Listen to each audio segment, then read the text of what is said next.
Welcome to the Gay Buddhist Forum, where teachers from all schools of Buddhism offer their perspectives on the Dharma and its application in modern times, especially for LGBTQI audiences.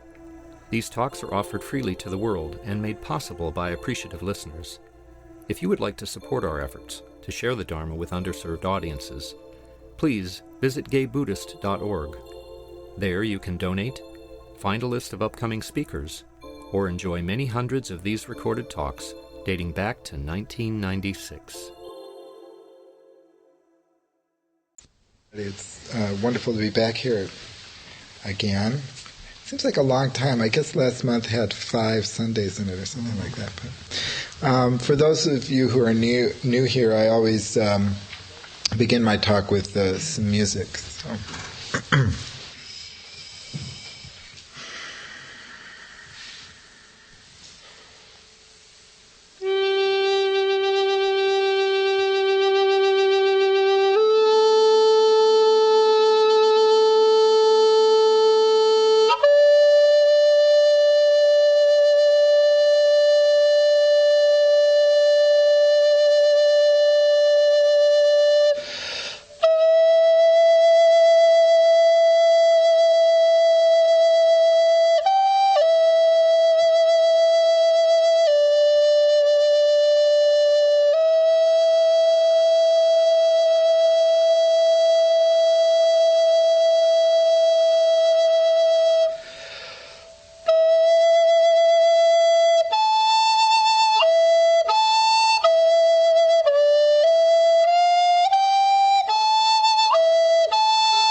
Those of you who are here for the first time, over the last, I guess it's 4 months, I've been talking about the immeasurables. Oh, also for those of you who are here the first time, my style of giving a talk is that if you have questions, please feel free to ask them. You don't have to wait till the end, to store them up or something like that. I don't know what the background is of the people who are new here, but the immeasurables refer to a Buddhist idea of what I call heart wisdom. And what I've been discussing is the possibility of cultivating that heart wisdom. So just to give a quick overview of what has been discussed so far is the 4 core immeasurables. And the first immeasurable is immeasurable love. Right? So immeasurable love is based in Buddhism on the experience of wishing that others be happy. Yeah. So we've all had this experience of spontaneously wishing that others be happy. Yeah? So it's almost a cliche, I just want you to be happy, right? But we have that experience with those that are very close to us. But that sense of wanting others to be happy, of wishing that others be happy, is for most people extremely constricted. It is confined to a very, very few people, and then it very rapidly falls away. Like the cultivation of heart wisdom within a Buddhist context is a specific approach that allows you to extend that heart wisdom to ever-increasing and larger groups of people, and ultimately to all sentient existence. Yeah? So, wouldn't that be nice? There's kind of a 3-tiered understanding of the immeasurables. The first level is, wouldn't it be nice if all people were happy and free from suffering? So it's just sort of like an idea, wouldn't that be a nice idea? You'd be surprised how many people, though, never cursed. So that's the first level. It's like a possibility. And then the next level is actually wishing that all people, be happy and free from suffering. Really, relating to people in such a way that is your primary way of interacting with them, developing that understanding. And the third level is assuming responsibility for freeing other people from suffering, and that's called Bodichitta. And I'm going to get to that today.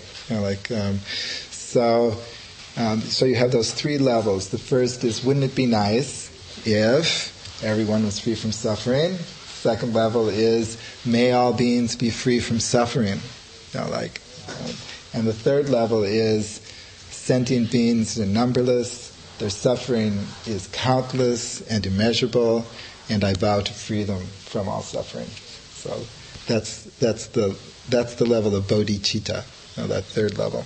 So the second immeasurable is immeasurable compassion.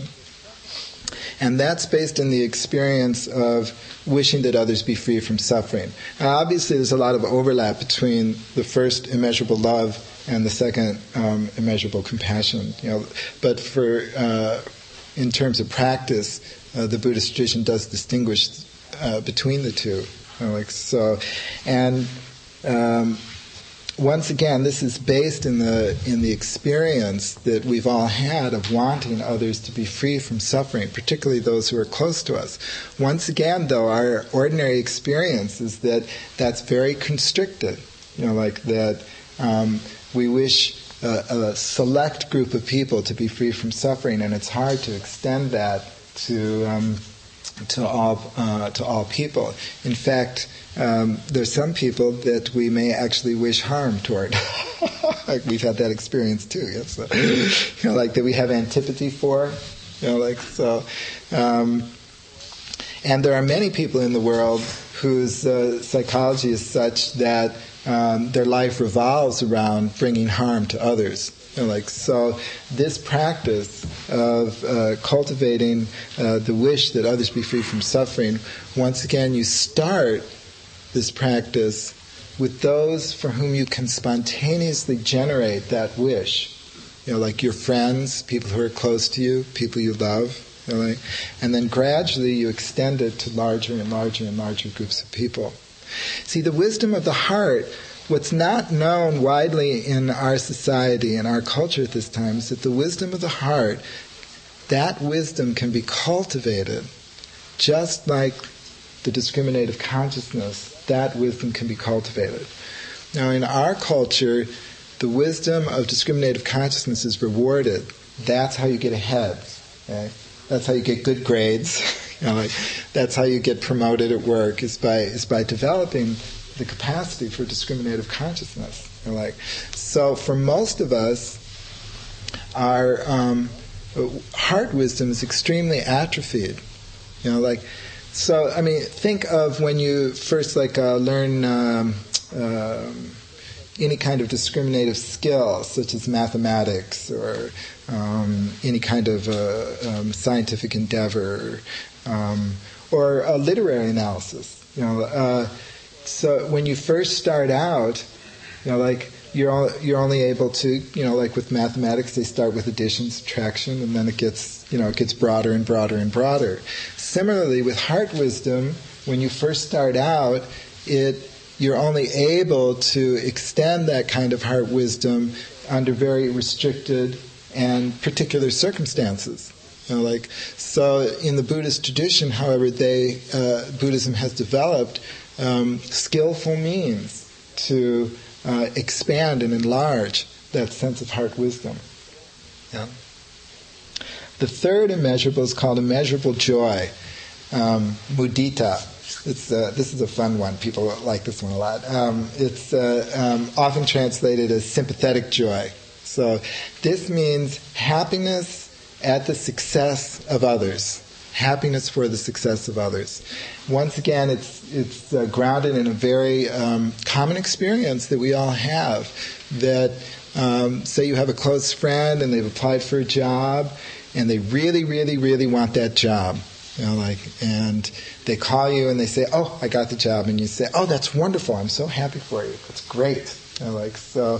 That spontaneous expression of happiness comes from that sense of connectedness with that person. Sympathetic joy is the antidote to envy. And it's the antidote to the mind that it's like, "Oh, I'm so glad they got the bigger car than I have." Or I'm so glad they got a promotion. Of course, I've been working at this job for 12 years and haven't gotten a promotion, but I'm really happy for them. Sympathetic joy is an antidote to that. The checking mind, is always, the checking mind is in a losing battle in this kind of relationship because, no matter how much you learn, there's someone who knows more. No matter how good looking you are, there's someone who's better looking. No matter how much wealth you have, there's always someone who has more.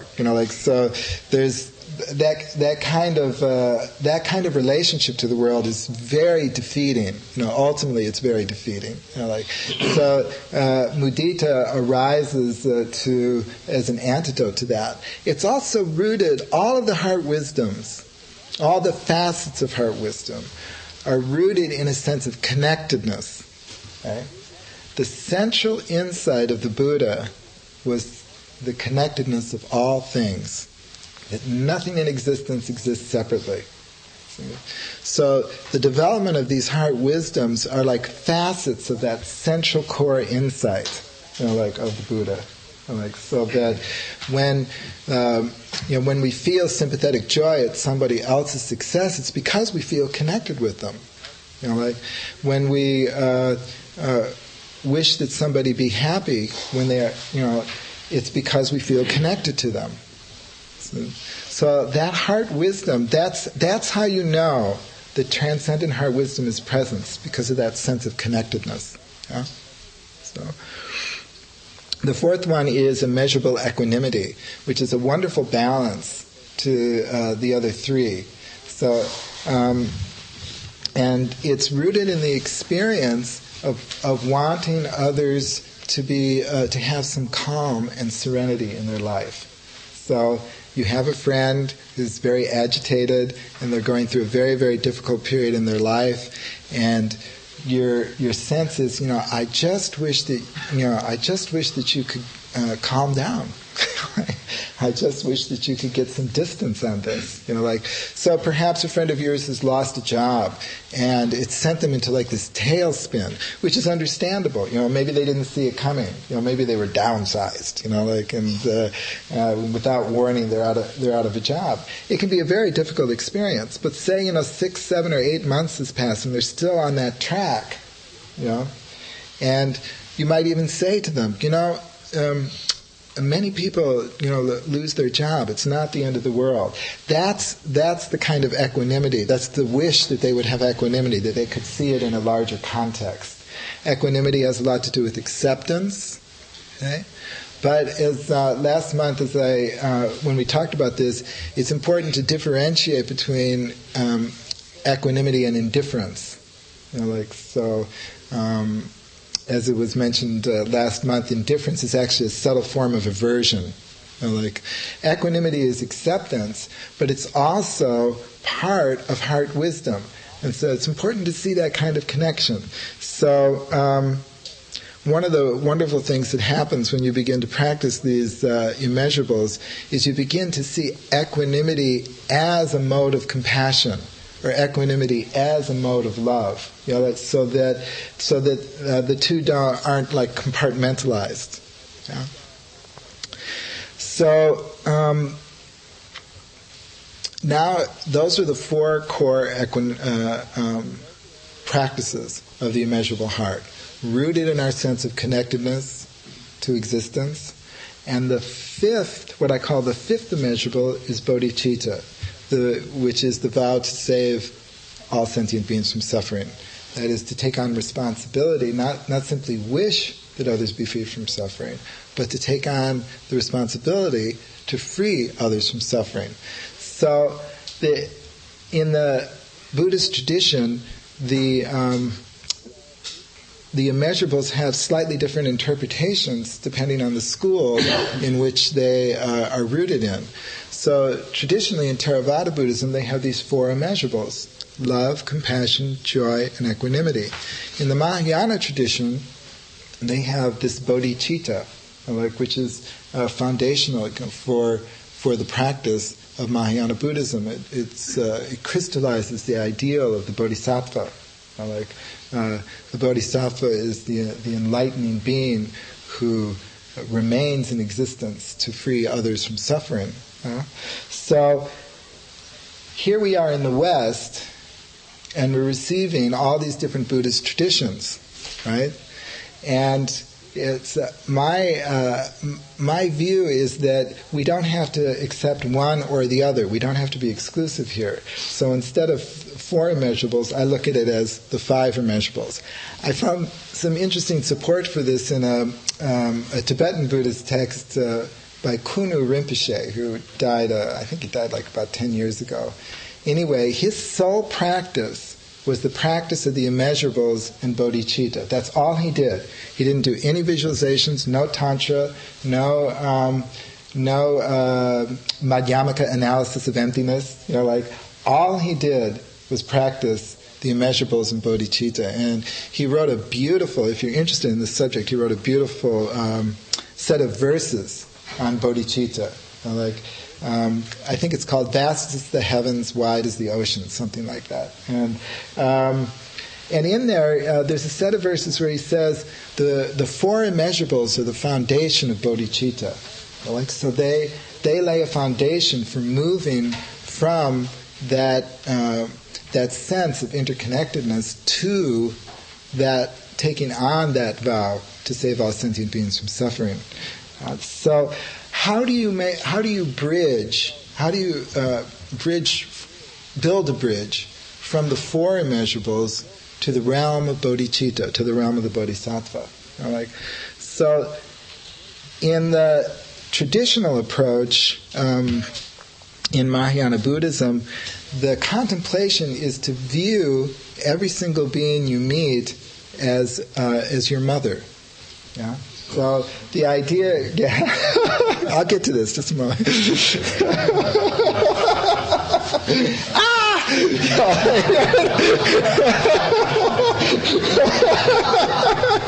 Oh no!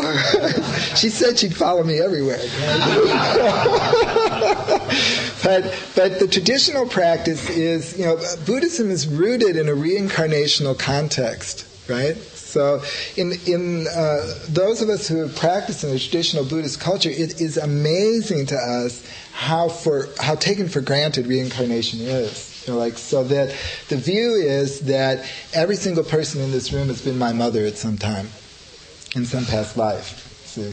And therefore, because as my mother, you have done so much for me, so that I therefore gratitude for that spontaneously arises, and on that foundation, the wish to save all sentient beings from suffering appears. See? My experience in the West is that many of us have a problematic relationship with our mother, so it's not exactly an archetype that we readily sympathize with. It's to say the least. Anyway, it's very funny. But and also, Westerners tend to not have what I would call a strong feeling for reincarnation. Even those of us who believe in reincarnation, I include myself in that, it's like I did not grow up in that context. It's something that I acquired, so it's like I don't spontaneously relate to people in that way. But the key, it seems to me, is the understanding of gratitude. So the practice here in the traditional Mahayana Buddhism is to generate gratitude. That's the key. So there are other means of generating gratitude than running around town viewing everyone as your ma. So it is possible to generate gratitude, and that is a very good foundation for building a bridge to the realm of bodhicitta. So how do we do that? Well, there are a number of practices that allow us to develop that sense of gratitude for all sentient existence. One is very simple. So, as I move through this day, I will remember that everyone I meet has done something for me. Very simple contemplation. So, in the morning at your home altar, if you have a home altar. If not, at your cup of coffee. As I move through this day, I will remember that everyone I meet has done something for me. It's important not to get cosmic about this, but to remain very ordinary. Like they've stocked a shelf, delivered a package, swept a street, picked up some garbage, but every single person you meet has done something for you. So when you relate to them, when you engage in this practice, your relationship to people subtly shifts. My feeling is that most people get up in the morning ready to do combat with existence. And so it's sort of I'm going to go out there and and when you engage in this practice, that sense of combativeness begins to subside. The reason, one reason I think that there's that sense of combativeness is that almost everyone we meet is a stranger. So we don't feel connected with them. It's interesting that when you look at human psychology, the human psychology tends to dwell on the obstacles that have been placed in our lives, the difficulties we've had to overcome. And we tend to forget or not bring to mind all the things that have been done for us. All right? But there's nothing insidious about this. It makes sense. I mean, if you think of it on a physical level, if a street is being repaired and you have to go around, you have to put some energy into going around that obstacle. Like you have to, like focus on the obstacle and to get around it or remove it. And the same is true in our psychological life. Like if somebody is causing us distress, at some level, then that causes us to focus on that. When things are given to us, we don't have to focus on it. I mean, think of growing up and, every single day as a kid, you expect that your parents will put food on the table. And you don't think about that. As a kid, you don't think about, like mom and dad going to work and what they have to do in order to produce the food. It's simply expected. And, like you don't bring it to mind. That's why it's necessary to have a practice to bring our focus to that which has been done for us, because we don't spontaneously bring that to mind. So if however we have a practice in which we begin to focus on all that has been given us, then that balances our relationship to the world. Instead of doing combat, we begin to see all that has been given us. There's a wonderful form of this practice called Nikon in Pure Land Buddhism, where if you went on a Nikon retreat, you'd in the interviews, the person leading the retreat, would begin with, because it's a Japanese practice and a traditional culture, they'd say, well, what did your parents give you? What did your parents do for you? And you'd have to get specific. You'd have to give specific examples, and then they gradually extend it outward, from that. What did your teachers give you? What did your siblings give you? How did you benefit from this? How did you benefit from that? And it transforms the person's relationship. Now, this kind of practice is. The way I put it is it balances our relationship to the world. It's not a practice to delude ourselves into the idea that there are never any obstacles placed in our path. Right? So it's not pretending that there's, the road isn't being repaired. But it's bringing to our awareness that there's more going on in existence than people trying to cause us problems. In my own teaching on this with my own students, what I developed was, are people familiar with the Book of Hours? The Book of Hours? Okay, it's the traditional Book of Hours in the West. It's the monastic Book of Hours. There's 8, and there's 8 times during the day. So in a traditional, in both monasticism, and there's also Book of Hours for lay people. For example, the Psalms would be distributed among the hours and recited at those times to bring one's focus back to a more transcendental context, regularly through the day. What I did was I adapted this kind of practice to the Book of Hours.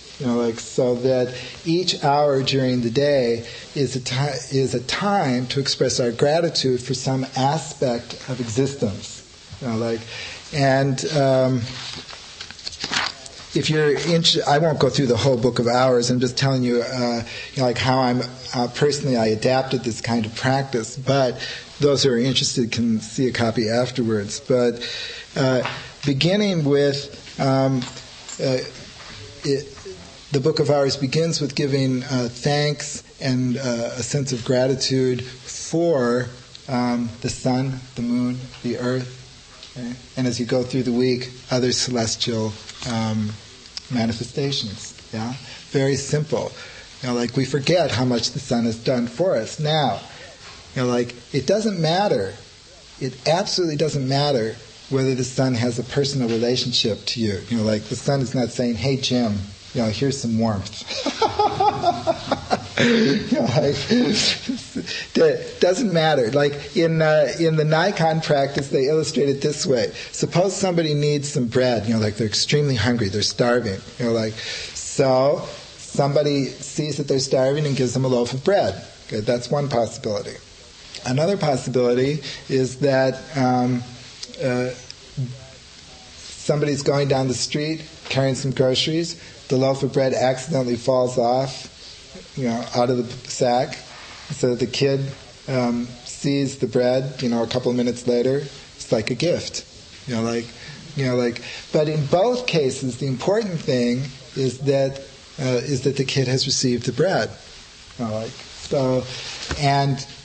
Gratitude for the receiving that nourishment can be built on at either level. Yeah? Do you have a question?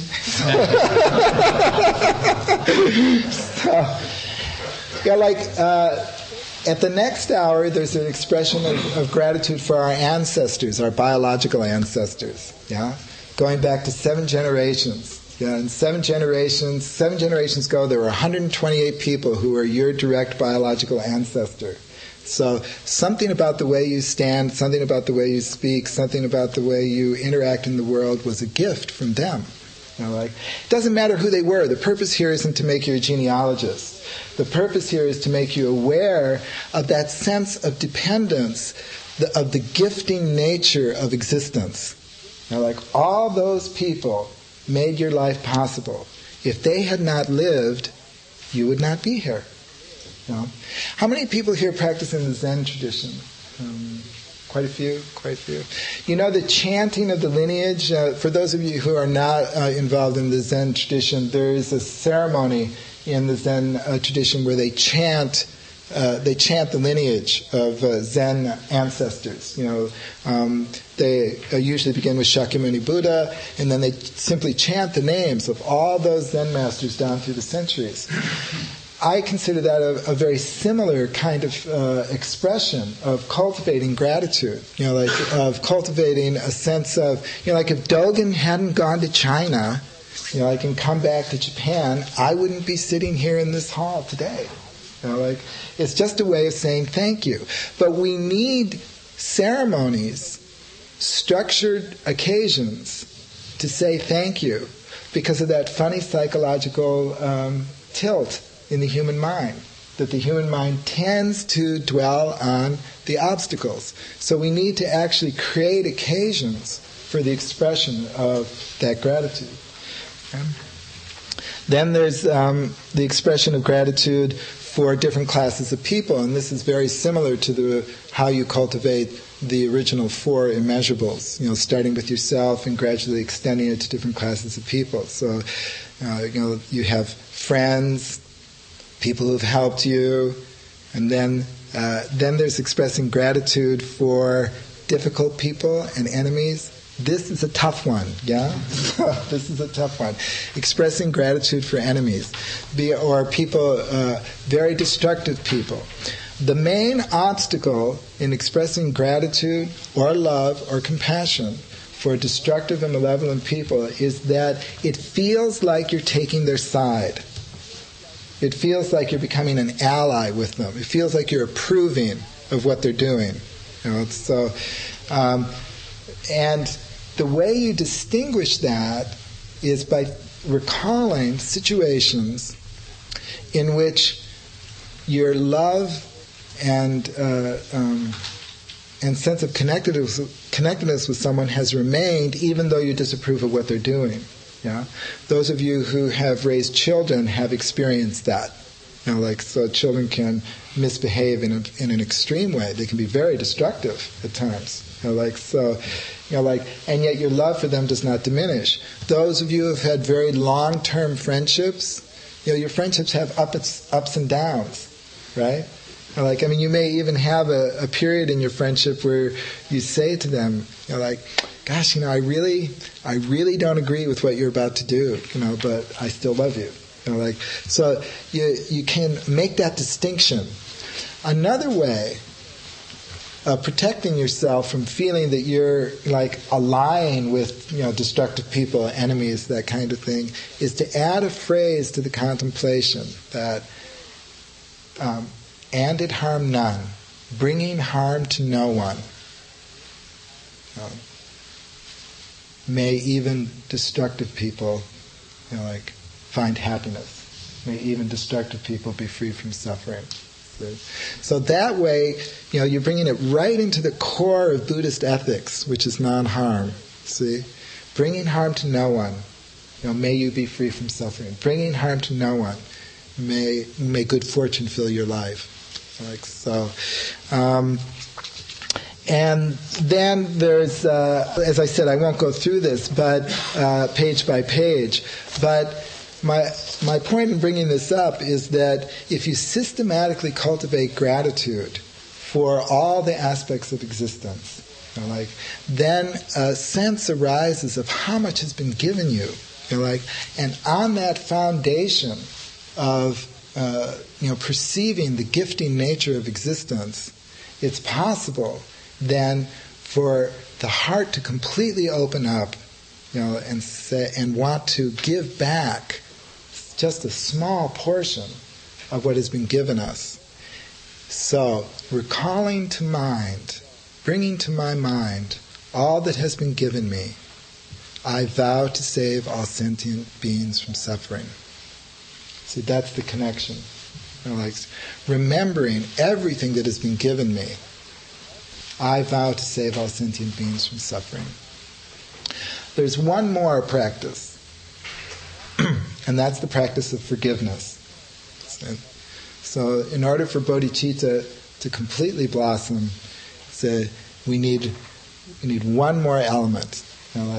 And forgiveness, you could think of it as immeasurable forgiveness.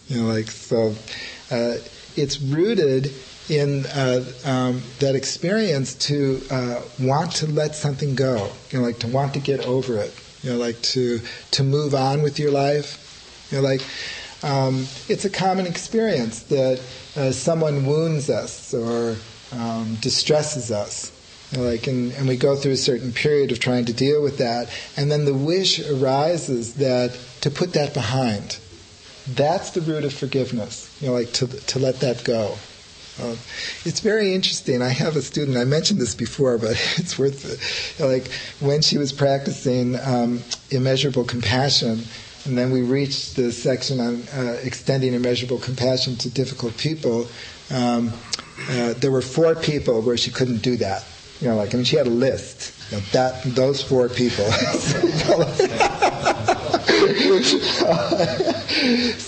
And that's where cultivating forgiveness comes in. One of the ways that we can cultivate forgiveness is by, and this can be a little embarrassing, is by recalling to mind the not so splendid things we've done in our own life. See, one of the foundations for all these practices is equalizing self and other. Just as I wish to be happy, so all sentient beings wish to be happy. Just as I wish to be free from suffering, all sentient beings wish to be free from suffering. Just as I wish to be forgiven for my not so perfect moments in this life, so others wish to be forgiven. And so I extend that sense of forgiveness. Whatever, the last hour of the day in this book of hours is dedicated to cultivating forgiveness. For example, whatever harmful, negative, or destructive deeds I have done through body, speech, or mind, intentionally or unintentionally, I do hereby repent those deeds. I do hereby forgive myself for those deeds. I do hereby release those deeds to the understanding and compassion of the enlightening ones. Whatever harmful, negative, or destructive deeds others have done to me through body, speech, or mind, intentionally or unintentionally, I do hereby forgive those deeds. I do hereby release those deeds to the understanding and compassion of the enlightening ones. And I do hereby resolve to attain the unobtainable way of infinite compassion. Yeah. So, wouldn't that be nice? So, this forgiveness is the antidote to revenge. Yeah. So it's the antidote to revenge and vengefulness. Like there are whole sections, there are whole nations that are involved in revenge. That goes on for it's passed down from century to century to century to century. That's what the Buddha meant by samsara. Back and forth, never getting resolved, never getting anywhere. Just furiously staying in place. So forgiveness is the antidote to that. So upon the foundation of immeasurable gratitude and immeasurable forgiveness, we then build a bridge to the realm of bodhicitta. Bodhicitta is means the illuminating mind. Bodhi means mind or heart. And, citta means mind or heart, and bodhi means illumination. It's very interesting. I've spoken about this before, but it's worth recalling. There is no English word that I have come across that is a good equivalent for citta, or in Chinese, shin. So the story I like to tell about this is when I was in Korea, I went to see one of my teacher's teachers. He's quite an elderly Korean man. And his English was better than my Korean, but it wasn't very good. And our communication was not very clear. And so finally, in frustration, he looks at me and he goes, "You must understand your mind." He was pounding the center of his chest. "You must understand your mind." And I goes, "Oh, my mind?" And he goes, "No, mind!" He goes like this, and so something clicked for me. I wish I could say I had a great big kensho and breakthrough, and I became, but I would call it a click. It was like, oh, he's talking about the heart. He's talking about the heart. And so in the Tibetan tradition, I'm told that they have this threefold bows, boom, boom, boom. And what it means is body, speech, and mind. Mind. Okay? Yeah?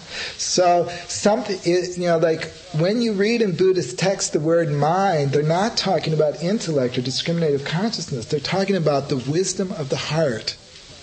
The wisdom of the heart. Isn't it interesting? I don't know, maybe somebody here has an idea, but I have not been able to come across an English word that just neatly encapsulates that, the way citta does in Sanskrit or shin does in Chinese. It's very interesting. When we talk about heart, we tend to think of he's emotional or sentimental. We don't really see the heart as a source of wisdom.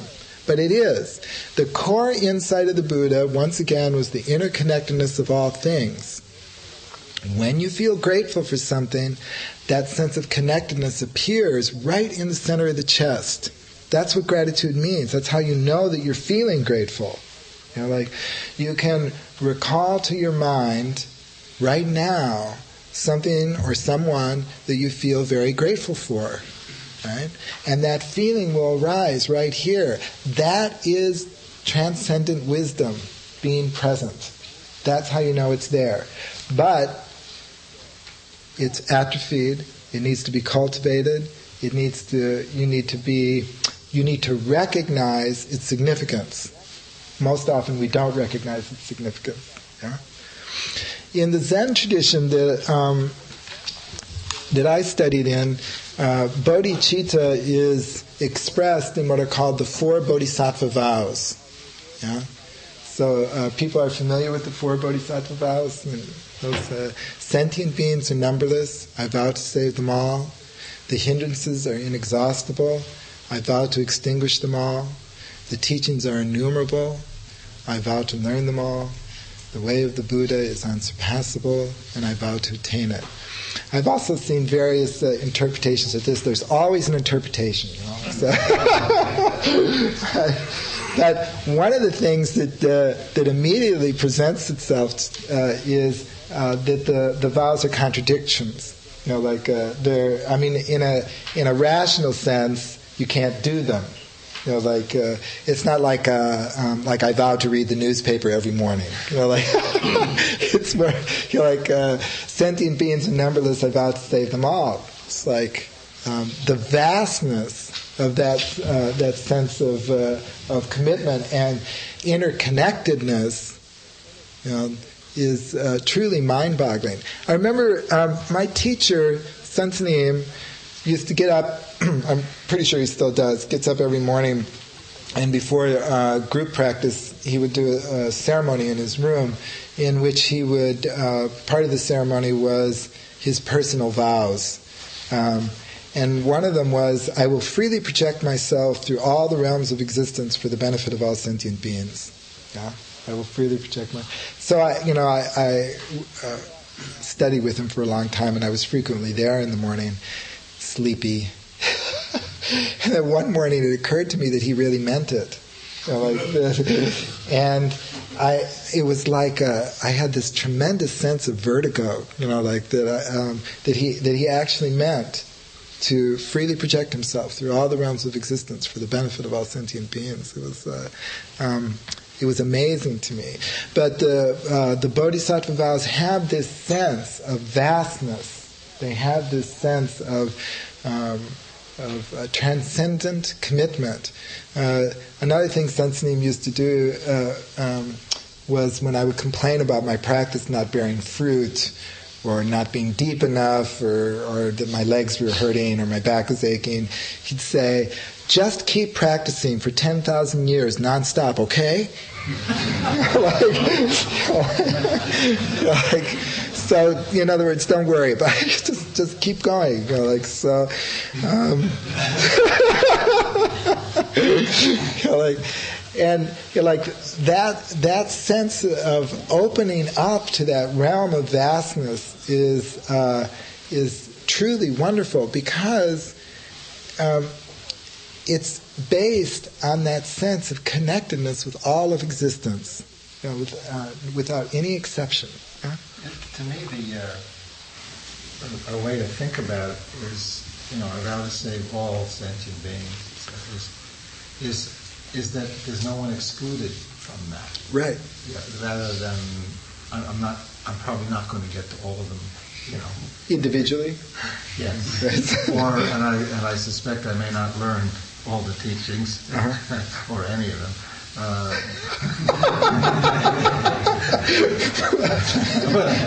But I mean, the idea is that I'm open, that there's nothing that I will reject there. Right. Nothing that I will. Nothing that we will. I'm studying one of the Perfection of Wisdom texts now, which deal with this topic, and it's called The Perfection of Wisdom for the Splendor of the Sun. Okay? And the splendor of the sun is the name of a bodhisattva.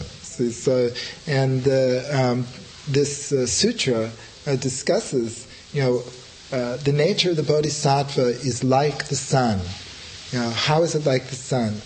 Because the sun shines upon all without discrimination. The good, the bad, the ugly, the beautiful, the snake and the mouse, and nourishes all beings. So the bodhisattva is like the sun.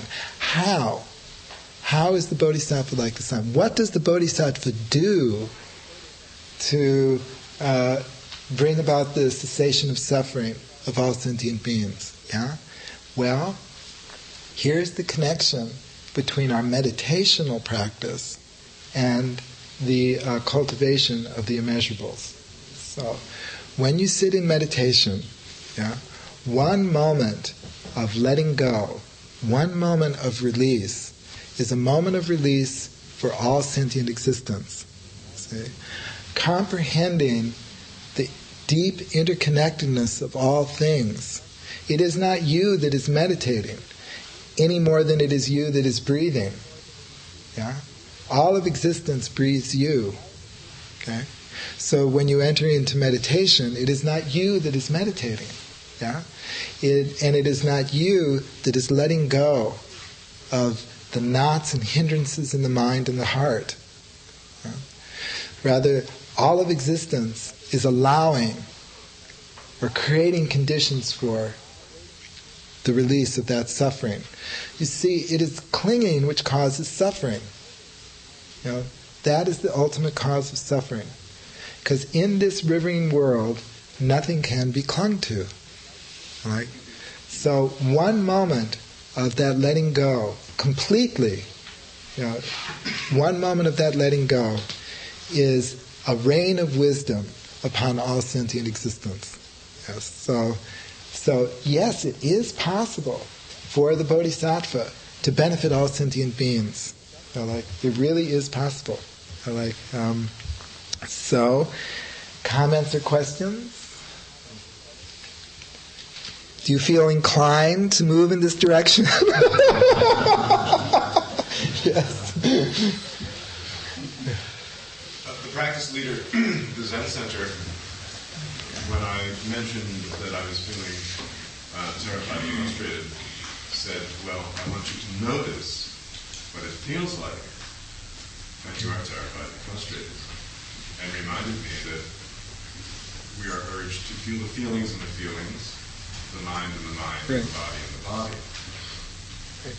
Took that home with me, and when I was feeling terrified or frustrated, asked myself, what does it feel when I feel this way? And my question is that what feeling in the feelings mean? In other words, how does one, when I'm actually noticing how I feel, it is the heart or the belly that I notice, that it is a somatic event and not an intellectual event that I am noticing. When I am terrified, my heart is pounding. When my stomach is churning. When I am frustrated, it also is in the heart, and I don't know how to describe that feeling. But you are saying about chitta, and this being the mind is reverberating somewhere.